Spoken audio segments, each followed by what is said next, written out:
Trabalho de conclusão de curso da acadêmica Mayara Lima Ximenes Trente, com o tema Garantias do delator na colaboração premiada com enfoque da lei dos crimes de lavagem de dinheiro.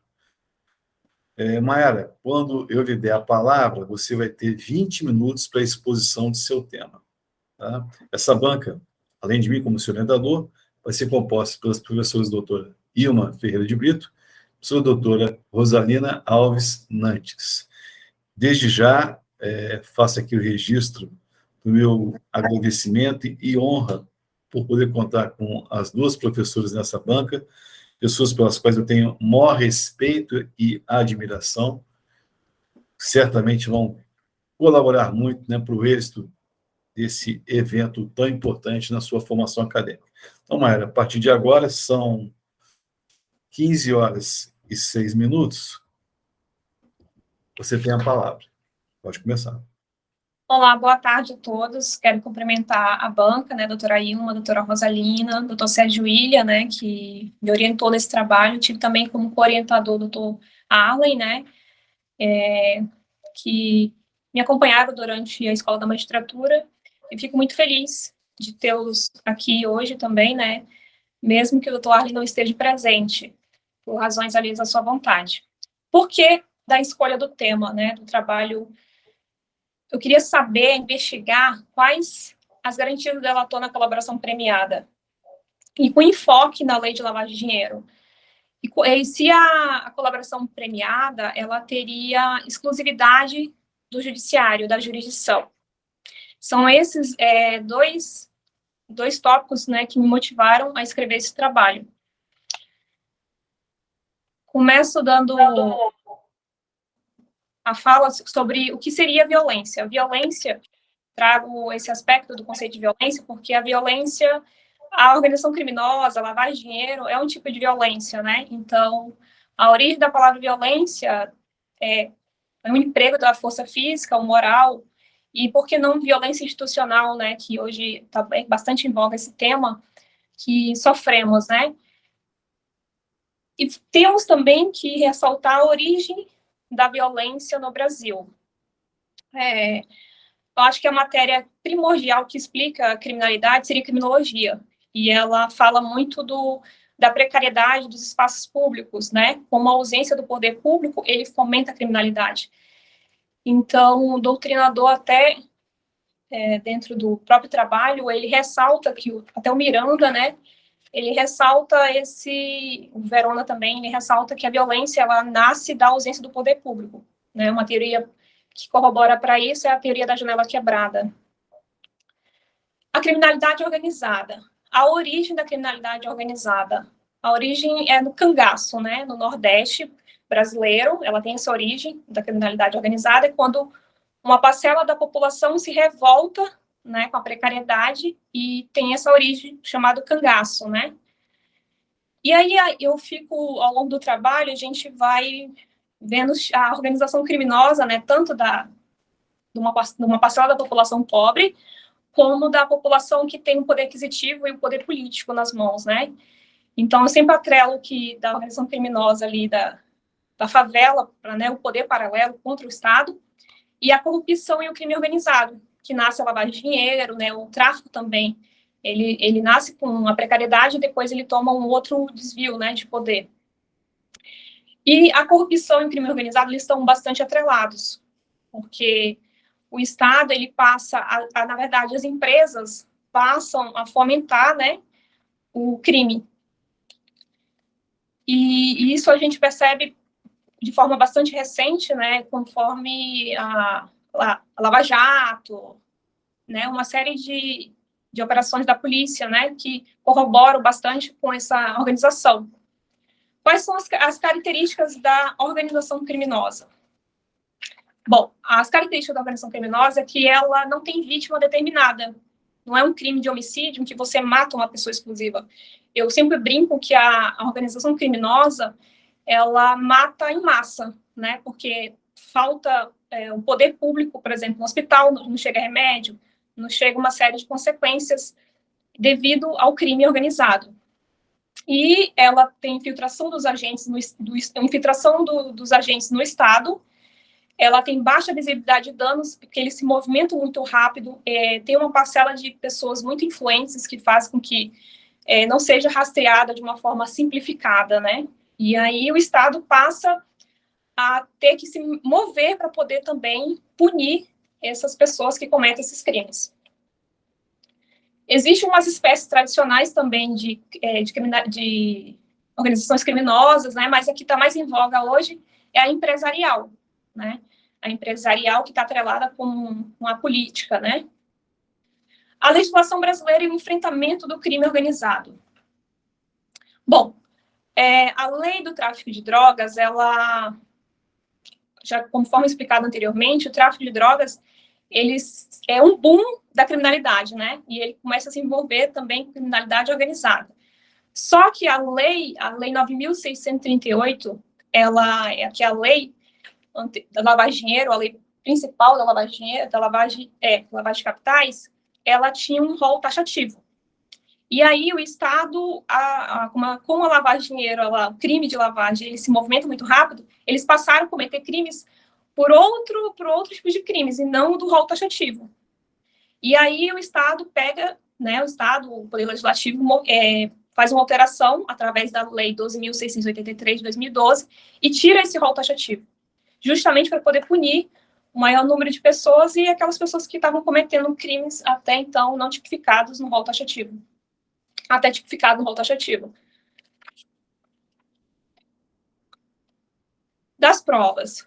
A colaboração premiada, ela é um meio de obtenção de prova. Ela não é uma prova, né? Ela é um meio de obtenção de prova, justamente porque o Estado ele precisa se articular para poder descobrir como é que o crime funciona, e aí ele passa a colaborar com os criminosos, né? Essa lei, quando ela surge, ela é bastante criticada pelos doutrinadores, porque é aquele negócio, o Estado está negociando, né? Então, a colaboração premiada, nas considerações finais eu posso pontuar, eu vejo que é um ganho, né? O Estado, ele precisa se articular justamente por isso. A colaboração premiada, ela dá garantia ao delator? Ao longo do trabalho, a gente vai ver que eles têm algumas garantias, mas a colaboração premiada, ela tem que ser voluntária, né? E aí o Ministério Público passa a negociar com a pessoa que quer delatar, juntamente com o advogado, né, tem que estar presente, e o delegado também pode requerer os benefícios, né, do colaborador. Só que não é uma garantia, né? Não é um direito subjetivo do Ministério Público de ofertar também, porque ele analisa, né, os requisitos. E o perdão judicial é certo? Não é certo, né? Porque é o judiciário que vai homologar essa colaboração premiada. Então, não é certo o perdão judicial, porque passa por uma análise. Não é análise de mérito, mas é uma análise que verifica a legalidade da colaboração premiada, né? E eu até acho interessante que o judiciário ele não participe, né? Enquanto advogado, eu vejo que o judiciário precisa obedecer alguns princípios, dentre eles o princípio da inércia, né? E quando ele passa a pactuar, né, da colaboração, né, da tratativa, eu acredito que poderia até manchar a imagem do judiciário, e por isso que eu até concordo com o posicionamento da lei, né, em que ele fique mais aquém da homologação, na verdade, do que participando das tratativas da colaboração. Os colaboradores utilizam o Instituto como meio de defesa?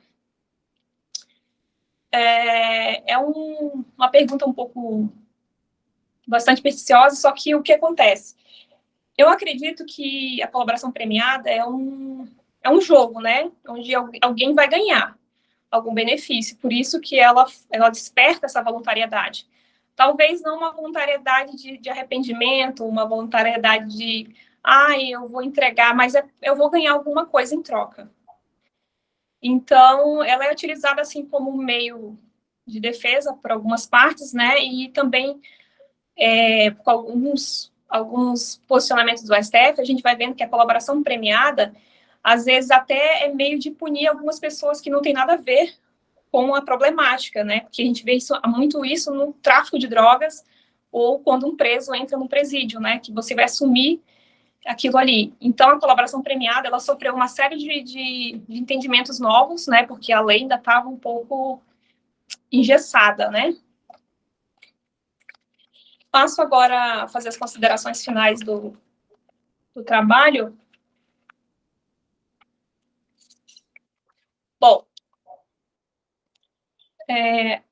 a colaboração premiada, ao longo do trabalho, a gente vai verificando diversos posicionamentos doutrinários, e eu acredito que houve um ganho por parte do Estado brasileiro com a lei, né, e com o Instituto, né, que é um meio de obtenção de prova, justamente porque o Estado, ele é engessado, né, e ele não consegue mais desarticular a organização criminosa. E ela vem beneficiar justamente para mostrar como funciona, como se opera, como se movimenta de forma muito rápida, inclusive para identificar, para angariar provas, né? E a colaboração premiada em si, ela não dá garantia ao delator, mas porque ele vai passar pela homologação do juiz, e o juiz vai verificar se está presente alguns requisitos, e às vezes essa possibilidade de o magistrado homologar é o que traz o equilíbrio da colaboração premiada. Teve um posicionamento recente do STF em que ele diz que, ele afirma categoricamente que o delatado, que a pessoa que foi delatada, ela deve fazer as alegações finais por último. Eu corroboro com esse entendimento pelo motivo simplesmente de obedecer o princípio do contraditório da ampla defesa, e eu acho que o acusado ele deve se posicionar por último, enquanto advogada, porque ele tem direito de ter saber do que ele está sendo acusado e de toda a sua totalidade. Para a magistratura não interessa tanto quem vai falar primeiro, quem vai fazer as ponderações por últimos, mas enquanto advogado eu acredito que faz diferença sim para a defesa, né? Para a magistratura acredito que não, porque ele já tem uma visão amplificada do todo, né? A decisão que homologa o acordo de delação premiada, ela não julga o mérito, mas ela analisa os requisitos de legalidade. O Instituto, ao meu ver, ele cai um pouco em descrédito, porque ele se transforma em instrumento para servir o crime organizado em alguns aspectos, né? E o crime organizado, ele tem muito poder econômico e poder político. Então, eles começam a se infiltrar bastante com influências políticas, e ele começa a utilizar um pouco do Instituto para servir o crime organizado. Então, as pessoas também começam a querer fazer colaboração premiada para se beneficiar, e cai um pouco da disfuncionalidade da lei, daquela voluntariedade que acaba não existindo tanto na sua origem. Sou satisfeita, estou disponível, muito obrigada a todos, né, por ter disponibilizado um pouquinho do seu tempo para assistir minha apresentação, e eu até disponibilizei nos slides uma frase do Ayrton Senna, né, que sempre faça tudo com muito amor e com muita fé em Deus, que um dia você chega lá, de alguma maneira você chega lá, que é uma pessoa que, né, que é um patriota, né, do Brasil, e que eu acho que todo brasileiro é apaixonado por Ayrton Senna. E eu quero agradecer novamente ao Dr. Sérgio William, né, a cada um de vocês que estão aqui presentes, e fazer até umas ponderações, o meu orientador, que eu aprendi muito na Escola da Magistratura, né, eu acho que a Escola da Magistratura me fez enxergar, né, eu acho que hoje eu tenho uma expertise que eu tenho, devido à Escola da Magistratura, que eu acho que advogar também é enxergar com os olhos de quem julga. E o Dr. Sérgio William, mesmo depois da pós-graduação, quando a gente vai no presídio, apesar de não atuar, mas eu já estagiei em presídio, e fazendo trabalho social, que eu sou presidente da Comissão de Direitos Sociais da OAB, a gente vê que ele é agraciado, os presos, as pessoas, o trabalho social enquanto juiz, e todo mundo é apaixonado por Sérgio William, essa é a verdade. Muito obrigada a todos. Bom, Mara, eu que agradeço aí, né, as considerações, depois vamos fazer ainda o fechamento do trabalho, mas seguindo o rito para um trabalho de conclusão de curso, vamos passar a palavra para os membros da banca. E passo, então, a palavra primeiro para a professora Rosalina, para fazer as suas considerações e observações, e depois para a professora Ilma. Professora Rosalina, com a palavra, por favor. Obrigada, professor Sérgio, mais uma vez. Sim, Maiara, a gente tem esse problema do professor Sérgio William, com esse carisma dele, tem uma fila de orientação, fila de projeto, fila de grupo de pesquisa. Se tem um Sérgio William no páreo, esqueça que não vai ter para ninguém. Maiara, é um prazer estar aqui contigo. Eu tinha separado uma pergunta, mas você já, na sua apresentação, você já me respondeu. É a segunda na sequência que acontece isso. A apresentação de vocês, por isso que faz parte essa defesa de banca.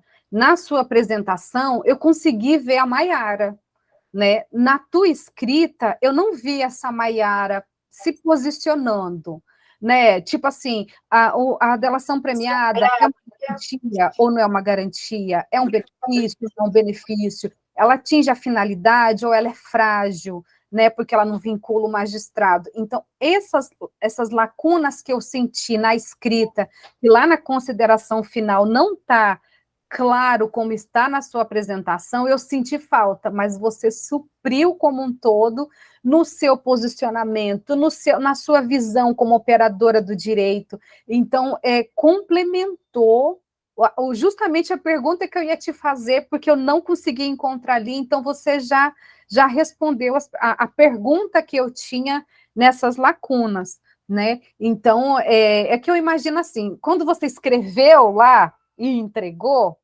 né? É a mesma coisa. Se eu escrevo uma coisa, daqui a pouco eu venho ler de novo, eu já mudo ele todinho. Então, como você escreveu, entregou, e quando você foi montar a sua apresentação, então aí você veio fechando essas lacunas, e por isso que você está aqui na banca, para conseguir fechar, reparar todas essas arestas, para ficar aquele trabalho final robusto, como aquilo que se pretende com o seu trabalho, né? Então, com a sua apresentação ficou claro, então eu não tenho a pergunta para fazer, eu só fazendo essa observação, né? Que lá na introdução fique lá, qual que é o meu objetivo? Não, eu vou demonstrar e perseguir esse objetivo de demonstrar se é uma garantia, se não é, quais as características, como que ela ocorre, para, tipo assim, explicar para o leitor o que você vai fazer com todo esse teu escrito, e lá no final, nas considerações finais, você fecha. Olha, eu pretendi fazer isso e fiz assim, assim, assim, discorri assim, assim, assim, e concluo assim, assim, assim. Entendeu? A tal qual foi a sua apresentação, que foi muito boa, Maiara. Né? Gostei do seu posicionamento, gostei da tua presença, e aí eu só vou te fazer algumas observações que eu tinha combinado com a professora Ilma, que eu vou ser aquela que bate e ela vem e assopra, tá? É um combinado, assim, para você não sair daqui chateada com a gente. Tem algumas observações metodológicas, tá? E eu vi também no teu slide que tem isso. A capa tá ok. Na contracapa, você colocou o título em letra maior do que da capa e entre aspas. Então, a gente precisa fazer essas organizações e a fonte também. É coisinha de formatação de versão final, tá bom? E outra coisa, mas é uma questão da ABNT, que antes a ABNT mandava não numerar a introdução. Aí anoiteceu, amanheceu, a ABNT manda numerar a introdução.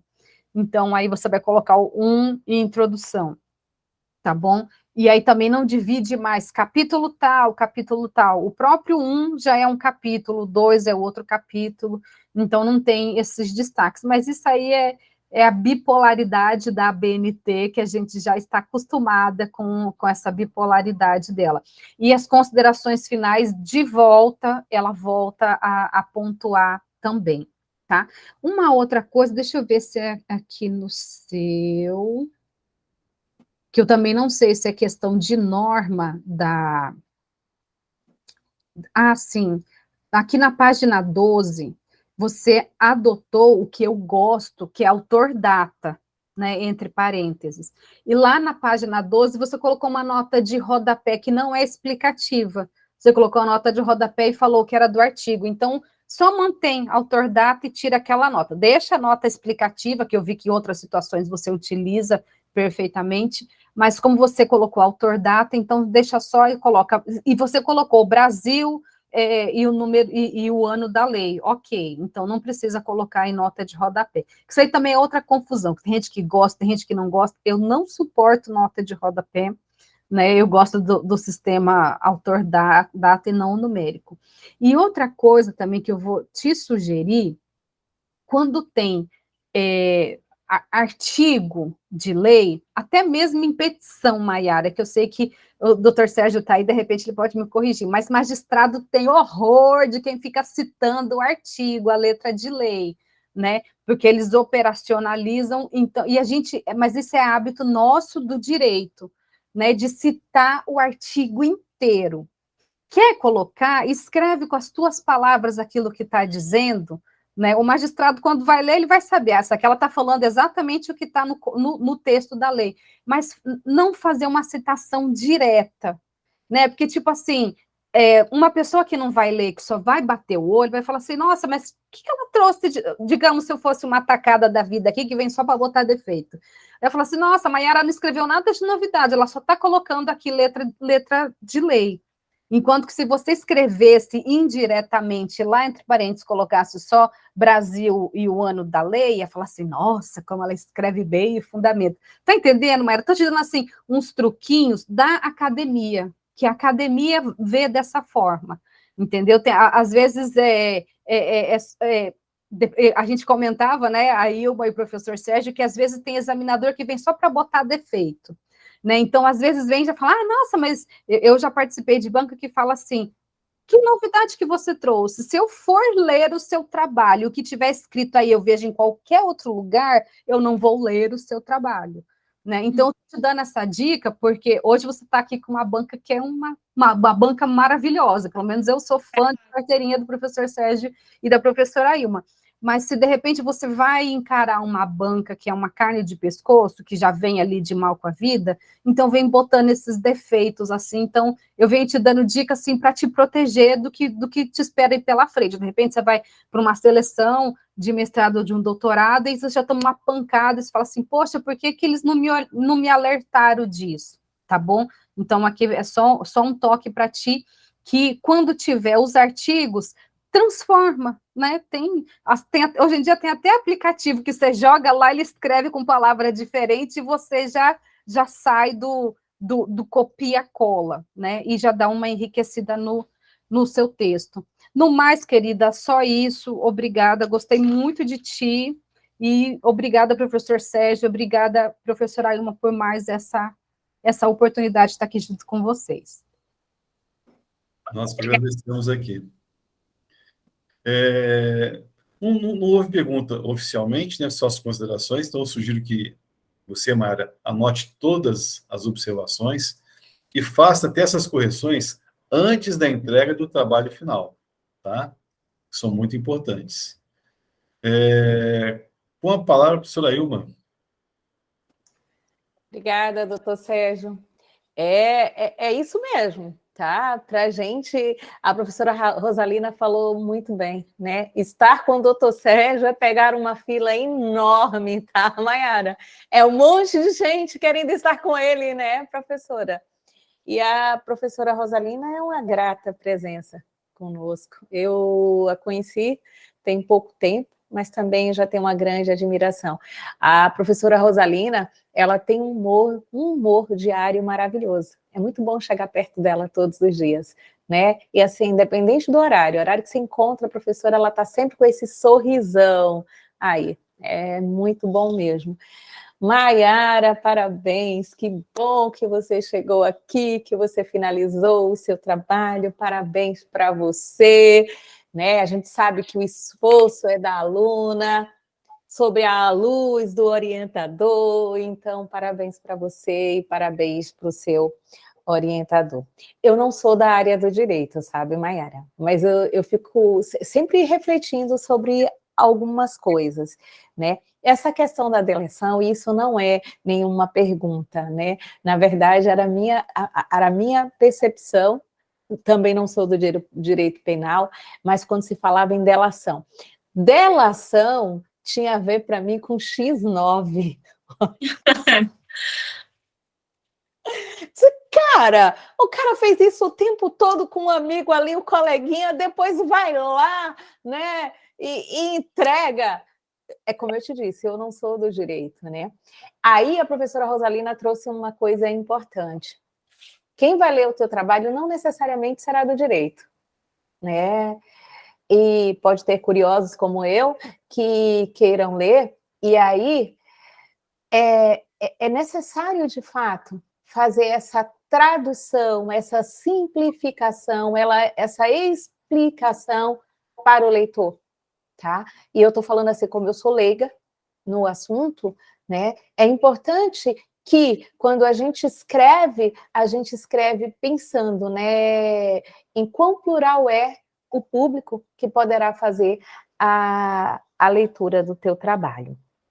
A professora Rosalina, né, se prontificou a fazer essas análises, a quem eu já agradeço, né? Hoje cedo a gente falava, ela estava preocupada com cada trabalho, doutor Sérgio, ela pegava o trabalho e pontuava e dizia assim, olha, é isso o trabalho, isso assim, né? É coisa de quem se dispõe a fazer e valoriza, assim, o trabalho acadêmico. Então, assim, é muito legal estar compartilhando esse espaço aqui agora com vocês, né, com você, a produtora, com seu orientador, com a professora a Rosalina, e verificar, né, o cuidado e os critérios em que estão sendo feitos esses trabalhos e também no processo de avaliação.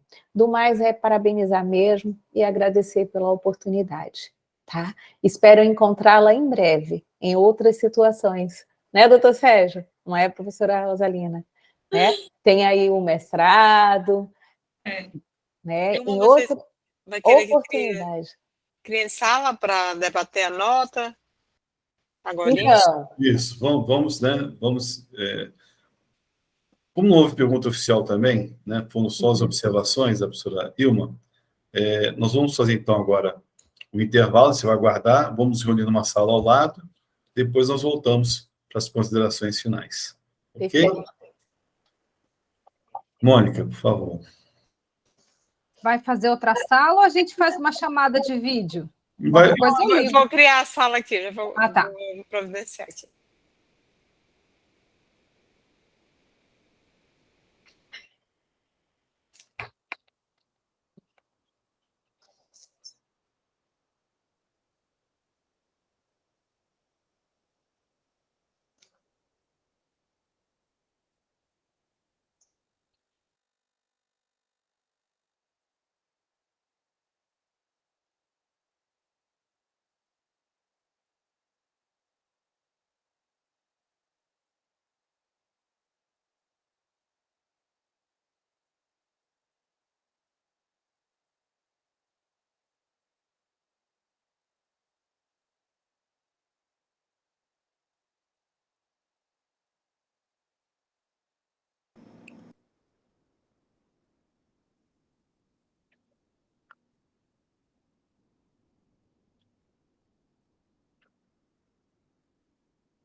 Deixa eu ver. Ok.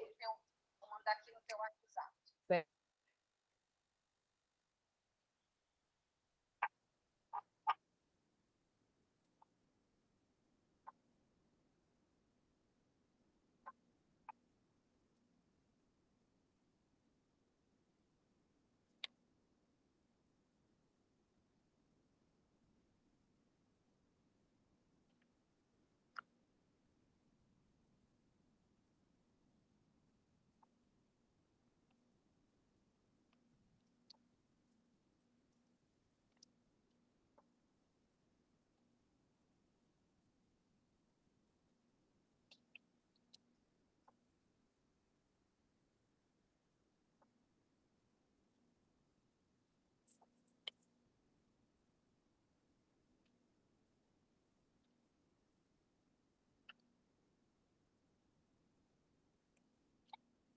Voltei, que não é essa sala ainda.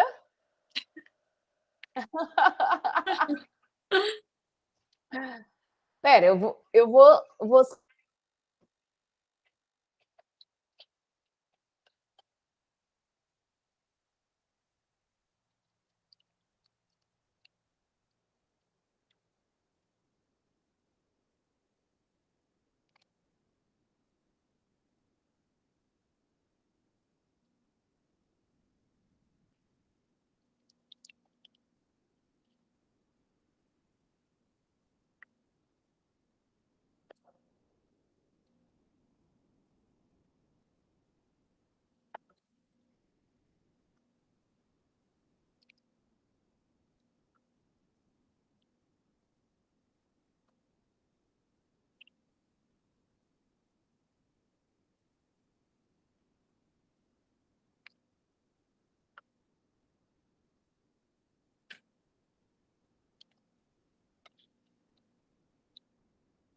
Só para o Soleiman voltar, a gente retoma.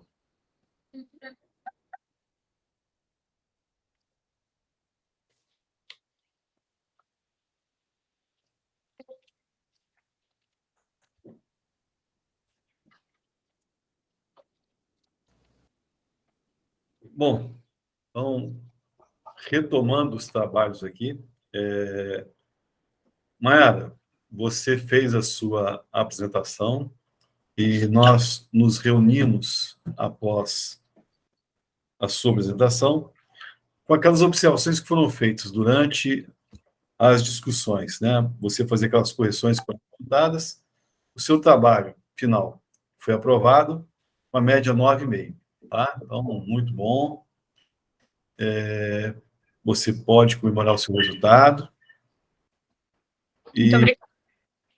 E ter em mente o seguinte, né? Você está iniciando uma jornada acadêmica de pesquisa, uma pós-graduação. Você tem pela frente um mestrado, um doutorado que você deve investir, tá?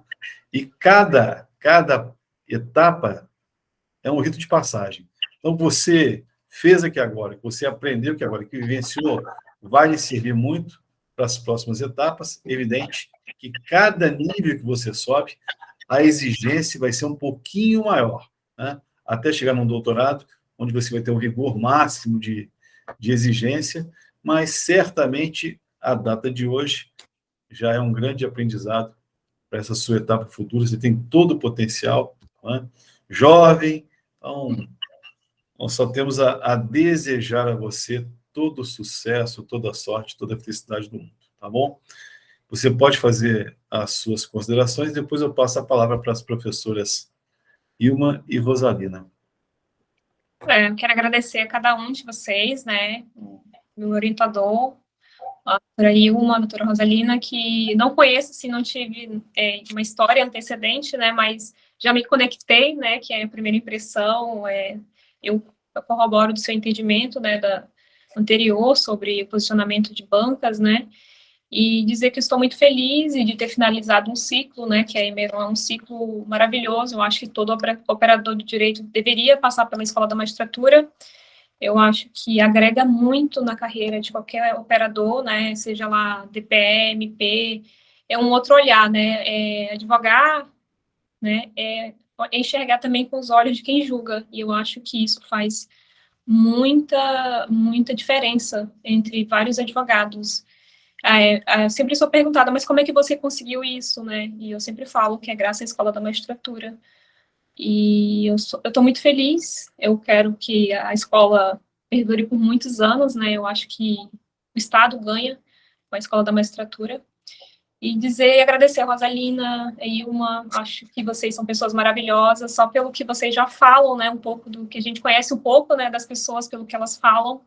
E vocês fazem a Escola da Magistratura, a participação de vocês, né, na minha avaliação, acho que a ponderação, o equilíbrio. Muito obrigada, viu? Mais uma vez, a servidora da Emeron, que está ali na filmagem, acho que a Emeron é formada por uma união de várias pessoas, né, que não surtiria tanto efeito se elas não se dispusessem a fazer a Escola da Magistratura. Ok, Maria, muito obrigado. Professora Rosalina? Só parabenizar, Maiara, né? Continue, não pare. A academia precisa de você. Como disse o professor Sérgio, a porta está aberta e cola nele que ele é sucesso. Obrigada, prof. Obrigada, Ilma. Obrigada. Professora Ilma?